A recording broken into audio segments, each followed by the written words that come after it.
گزارش ہے کہ نفس بعض اوقات منہ زور گھوڑے کی طرح ہو جاتا ہے، تو اس کو قابو کرنے کے لیے ہم کیا کریں؟ نفس کے باغی ہو جانے سے مراد یہ ہے کہ نفس یہ کام کرے گا کہ وہ طاقت مانگے گا، پیسہ مانگے گا اور لذت مانگے گا۔ کیا مانگے گا؟ بادشاہی، کہ پیسہ جیب میں ہو، بینک میں ہو اور لذت کا ساتھ ہو۔ تو یہ تین چیزوں سے اپنے آپ کو قائم رکھتا ہے۔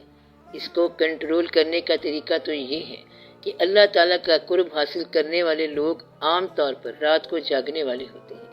جاگنا جو ہے ایک تو ویسے ہی عبادت ہے، دوسرا یہ صحت کو ٹھیک رکھتا ہے، اور نفس کو قابو کرنے والے کہ وہ ہنستے تھوڑا اور روتے زیادہ ہیں۔ آپ یہ وعدہ پکا کر لیں کہ آئندہ کہکہا نہیں لگانا ہے، یعنی ہنسی کی آواز اپنے کان تک نہ آئے، تو ایسا نہ ہو۔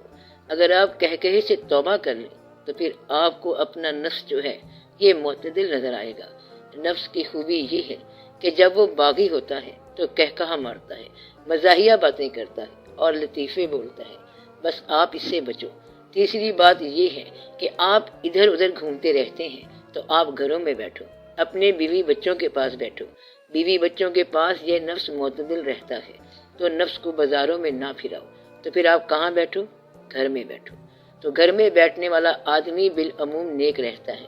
جب وہ باہر جاتا ہے اور نظارے دیکھتا ہے تو پھر اسے فوراً خیال آ جاتا ہے کہ میرے گھر میں جو بچے ہیں، میرے بیٹیاں اور بیٹے، ان کی حفاظت جو ہے وہ صرف میرے اخلاق سے ہی ہو سکتی ہے، تو میرا اخلاق صحیح ہونا چاہیے۔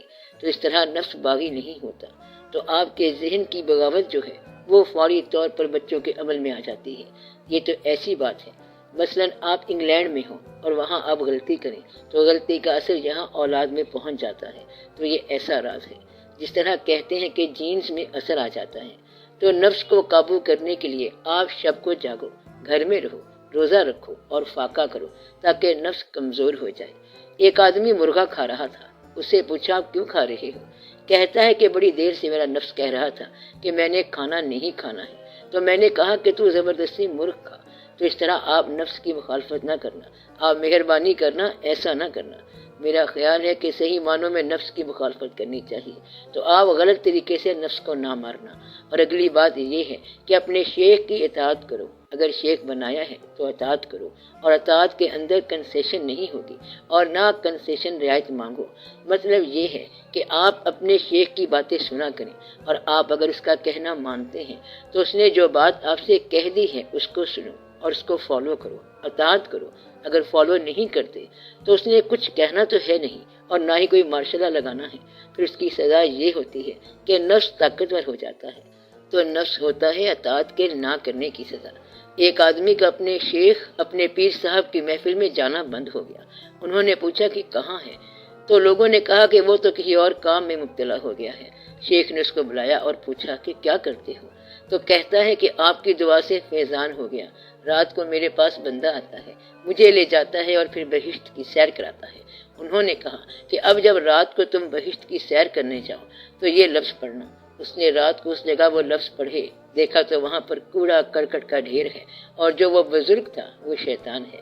تو وہ لوگ جو اللہ کی یاد سے غافل ہو گئے تو ان پر ایک شیطان مسلط کر دیا جاتا ہے، اور وہ سمجھتے ہیں کہ ہم اللہ کے قریب ہیں۔ اگر شیخ کو مانا ہوا ہے تو اللہ کے قرب کا احساس بغیر شیخ کے تعاون کے ممکن نہیں ہوگا، اور اگر نہیں مانا ہوا تو پھر جس استاد کو مانا ہوا ہے اس کے ساتھ چلو۔ اور کبھی ایسا نہیں ہوگا کہ ایک آدمی کہتا ہے کہ میں ماں باپ کو نہیں مانتا اور اللہ کو مانتا ہوں، تو اس سے زیادہ جھوٹ کوئی نہیں ہے کہ کوئی اللہ کو تو مانتا ہے لیکن ماں باپ کو نہیں مانتا، اللہ کو مانتا ہے اور استاد کو نہیں مانتا، اللہ کو مانتا ہے اور شیخ کو نہیں مانتا۔ تو نفس کو کنٹرول کرنے کے طریقے یہ ہیں: رونا، شب بیداری کرنا، کم کھانا، بزرگوں کی صحبت اختیار کرتے رہنا، گھر کے اندر موجود پایا جانا، اپنے بچوں کے پاس، اپنی بیوی کے پاس رہنا اور ماں باپ کے پاس رہنا۔ ایسا شخص باہر جا کر فساد نہیں مچائے گا۔ اسے اندیشہ ہوگا کہ اگر میں نے فساد مچایا تو ان لوگوں کی حفاظت کون کرے گا۔ ایک بچہ تھا اور وہ مسجد سے نماز پڑھ کر نکلا۔ کافی لوگ مسجد کے دروازے سے باہر آ رہے تھے، وہاں پر کیچڑ تھی۔ ایک پیر صاحب بھی وہاں سے گزر رہے تھے۔ انہوں نے اس بچے سے کہا کہ بیٹا آگے دلدل ہے، دیکھ کر چلو کہیں پھسل نہ جاؤ۔ تو بچہ فی البدیہہ بولا کہ سرکار میں تو پھسلا سو پھسلا، اور اگر میں گرا تو اکیلا ہی گرا، لیکن آپ گر گئے تو ہم سارے گر جائیں گے۔ مطلب یہ ہے کہ یہ بات بڑی ضروری ہے کہ گھر کا مالک جو ہے وہ بھی پھسلنے لگ گیا تو پھر گھر کے بچے تو پہلے ہی تباہی مچائیں گے۔ تو گھر کے بچوں کو کنٹرول کرنے کے لیے سوائے اپنے آپ کو ڈسپلن میں رکھنے کے اور کوئی حفاظت نہیں۔ جب تک آپ اپنے نفس پر کنٹرول نہ کرو، بچوں پر کنٹرول نہیں کر سکتے۔ یہ بہت ضروری بات ہے، لہٰذا آپ نفس کو کنٹرول کریں تاکہ آپ کا اولاد پر کنٹرول ہو جائے، ورنہ اولاد باغی ہو جائے گی۔ اگر نفس باغی ہوا تو اولاد باغی ہو جائے گی۔ نفس تو شاید آپ کو لذت دے دے، پھر اولاد کی بغاوت آپ کو وہاں صدمہ پہنچائے گی جہاں آپ صدمہ دیکھنا نہیں چاہتے۔ اس بات کا سب سے بڑا خطرہ ہے کہ تمہاری بغاوتیں تمہاری اولاد پر نازل نہ ہو جائیں، لہٰذا آپ دھیان کرو اور نفس کو کنٹرول میں رکھو۔ عرض یہ ہے کہ ظرف ہوتا کیا ہے اور یہ بڑا کیسے ہوتا ہے؟ ظرف جو ہے یہ ہے برداشت کرنے کی صلاحیت اور آپے سے باہر نہ ہونے کی صلاحیت۔ مثلاً اگر بہت پیسہ آ جائے تو بہکی باتیں نہ کرنا، اور اگر بہت غریبی آ جائے تو مایوسی کی باتیں نہ کرنا۔ بہت ساری عبادت مل جائے یا پھر اللہ تعالیٰ بہت سارے اختیارات دے دے تو پھر یہ نہ کہنا کہ تمہیں میں اڑا کے رکھ دوں گا۔ ظرف یہ ہوتا ہے کہ توازن میں رہنا ہے۔ آپ چاہے گرم ہو جاؤ، سرد ہو جاؤ، غریب ہو جاؤ، امیر ہو جاؤ، با اختیار ہو جاؤ یا بے اختیار ہو جاؤ، آپ کو توازن میں رہنا ہے۔ یعنی کہ یہ نہ کہنا کہ آج میں بہت بڑا ہو گیا ہوں، خبردار ایسی بات نہ کرنا کہ آج ہمارے پاس بہت پیسے آ گئے ہیں۔ یہ ظرف نہیں ہوتا۔ جسے عیش میں یاد خدا نہ رہی، جسے تیش میں خوف خدا نہ رہا۔ تو انسان کو اگر غصہ آئے تو خوف میں خدا ہو، اور پیسہ آ جائے تو خدا کی یاد میں ہو۔ تو کوئی غریب ہو جائے یا امیر ہو جائے، اس کا مزاج وہی رہے گا اور مزاج میں تبدیلی نہ ہو۔ غریب بھی بڑا سخی ہو سکتا ہے، یعنی غریب ہے اور اس نے مہمان کو بلایا اور کہا کہ مل کے کھاتے ہیں۔ ایک روٹی تھی، آدھی اس کو دی، آدھی خود کھا لی، تو غریب بھی سخی ہوتا ہے۔ غریب کے سخی ہونے کی شرط کیا ہے؟ غریب کب سخی ہوتا ہے؟ وہ غریب سخی ہو جاتا ہے جو امیر کے مال کی طرف توجہ نہ کرے، اور وہ غریب جو امیروں کے امیر ہونے کا گلہ نہیں کرتا، وہ سخی غریب ہے۔ اور سخی غریب کا بڑا مقام ہے۔ اور اگر غریب گلہ کر رہا ہے کہ ایک اور بیٹا پیدا ہو گیا جبکہ پہلے بھی کئی بیٹے تھے، یہ کوئی انصاف تو نہیں ہے، اس بات کی بڑی سزا ہے۔ تو یہ جو امیر کے امیر ہونے کا گلہ کر رہا ہے، یہ سخی غریب نہیں ہے، بلکہ یہ دوہری مار میں پڑا ہوا ہے کہ ایک تو غریبی ہے اور پھر گلہ کر رہا ہے۔ اس لیے اس غریب کو دوہری مار پڑ رہی ہے۔ تو اچھا غریب کون ہے؟ جو امیروں کا امیر رہنے دے کہ ان کا مقدر ان کے ساتھ اور ہمارا مقدر ہمارے ساتھ۔ اس لیے دوسرے کے مال کی تمنا چھوڑ دو، اپنا مال آپ کو مل جائے گا۔ یہ اللہ کے کام ہے کہ کسی کو ایک کاروبار دیا اور کسی کو دوسرا کاروبار، کسی کو خوبصورت بنا دیا، کسی کو کچھ اور کر دیا۔ یہ سب اس کا اپنا نظام ہے اور دنیا اس کی سجائی ہوئی ہے۔ جو اینٹ جس جگہ لگی ہے وہی بلڈنگ کا حصہ ہے اور بہترین ہے۔ بس آپ پرواہ نہ کیا کریں، جو ذرہ جس جگہ ہے وہیں آفتاب ہے۔ مطمئن شخص یہ کہتا ہے کہ اگر ہم تمہاری طرح بڑے نہیں ہیں تو تم بھی ہماری طرح چھوٹے نہیں ہو، اس لیے نہ تو میرے جیسا ہو سکتا ہے اور نہ میں تیرے جیسا ہو سکتا ہوں۔ اس میں کوئی افسوس کی بات نہیں ہے کہ آپ امیر ہیں، اور ہمیں اس بات کا بھی افسوس نہیں کہ ہم غریب ہیں۔ جہاں ہیں ہم خود ہیں، ہماری دنیا یہ ہے کہ ہم موجود ہیں۔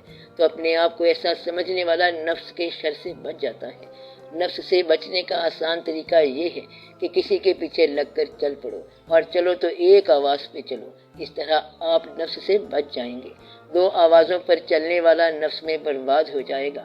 تو دو آوازیں کیا ہیں کہ ہم ادھر کو بلائیں اور تم ادھر کو جاؤ۔ کہتا ہے کہ آپ کو کیا معلوم کہ وہاں کیا ہے؟ وہاں جلوے ہیں، وہاں پر بے شمار رونقیں ہیں۔ آپ باہر کی دنیا میں جاؤ تو وہاں امریکہ میں کیا کچھ ہے۔ تو جس کو یہ بات پتا ہے کہ میرا الٹیمیٹ فیٹ عاقبت کن لوگوں کے ساتھ ہے، قسمت کن لوگوں کے ساتھ ہے، مقدر کن لوگوں کے ساتھ ہے، بس اپنی سانجھ کے ساتھ ہے، تو وہ آدمی ہمیشہ ایک سمت میں جائے گا۔ تو آپ اپنا آخری ساتھی دریافت کریں، وہ کون ہے؟ آخری منزل کیا ہے؟ جانا کن لوگوں کے ساتھ ہے، آپ نے کس کے کیمپ میں رہنا ہے، اور اگر کیمپ معلوم ہو گیا تو پھر آپ دنیا کی آواز سے بچ جائیں گے، دو آوازوں سے بچ جائیں گے، اور اس طرح نفس کے شر سے بچ جائیں گے۔ کیا زندگی میں کمپٹیشن نہیں کرنا چاہیے؟ آپ مقابلہ کمپٹیشن عبادت کی کریں، نیکی کی کمپٹیشن کریں، اور جس حال میں آپ ہیں اس حال میں ترقی کریں۔ لیکن آپ تو دو کام کرتے ہیں، ایک یہ کہ یا اللہ مجھے ترقی دے، اگر نہیں تو اس دوسرے کو بھی گرا، یہ نہ کہنا کہ اس کو بھی گرا، بس وہ جو مرضی کرتا جائے اور نظام بھی چلتا جائے گا۔ ایسے شخص کے لیے کمپٹیشن نہیں ہے، رضا میں کمپٹیشن نہیں ہے، بلکہ رضا میں جہاں اللہ رکھے بہتر ہے۔ ہو سکتا ہے کہ پیچھے بیٹھنے والے کے ساتھ اس کا تعلق زیادہ ہو، اور ہو سکتا ہے کہ سامنے رہنے والے کے ساتھ اتنا تعلق نہ ہو، اور اس طرح ہوتا بھی میں نے دیکھا ہے۔ جو نبی صلی اللہ علیہ وآلہ وسلم سب سے بعد میں آئے وہ مرتبے میں سب سے پہلے تھے، اور کچھ لوگ باقاعدہ کہتے ہیں کہ جو خلافت میں سب سے بعد میں آیا وہ خلیفوں میں سب سے اول تھا، تو جو ولیوں میں سب سے بعد میں آئے گا تو وہ اتنا ہی بڑا اولیاء ہوگا۔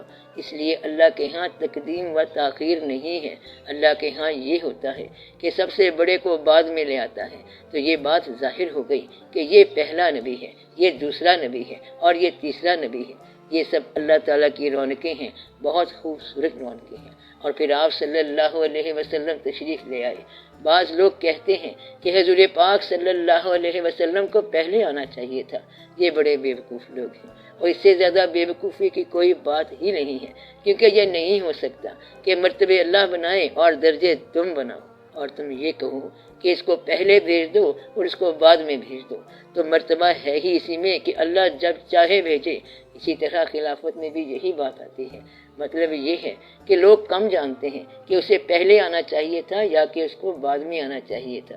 جو دلوں کے قریب ہے وہ جب چاہے آ جائے، اس نے قریب ہی رہنا ہے، اور قریب رہنے والا دور کیسے ہو سکتا ہے۔